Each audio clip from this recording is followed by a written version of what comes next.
In today's video, I'm going to teach you how to effectively add a map element to your Webflow project. We're going to walk through the process step by step, ensuring you have a comprehensive understanding of what needs to be done, why each step is important, and how to make your map look great and function perfectly on your site. So let's dive in. First up, we're going to add the map element. Begin by opening the Add Elements panel, which you'll find on your Webflow dashboard. Once you're in there, head to the Advanced section where you'll notice the map element. Simply drag and drop this element onto your canvas. This is an important first step as it sets the foundation for integrating Google Maps into your project, allowing users to view the location you want to showcase right on your website. Next, we need to generate a Google Maps API key. Head over to the Google Maps platform to do this. Generating an API key is essential as it allows your site to access Google Maps and display its features. While you're there, make sure to enable all the necessary APIs for your project.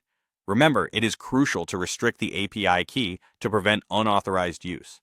This means setting parameters to ensure that only your site can use this key, providing an additional layer of security. Once you have your API key ready, it's time to integrate it into your Webflow project. Navigate to your project's site settings, then go to Apps and Integrations. Within this section, you'll find the Google Maps section. Carefully paste your newly created API key into the Google Maps JavaScript API key field.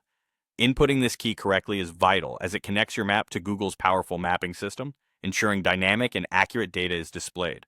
The next step involves setting your specific location on the map. Head back to your canvas and select the map element you added earlier. Use the map settings to enter the precise address you want to display. This customization ensures that your visitors see the exact location you intended, enhancing the functionality and user experience of your site.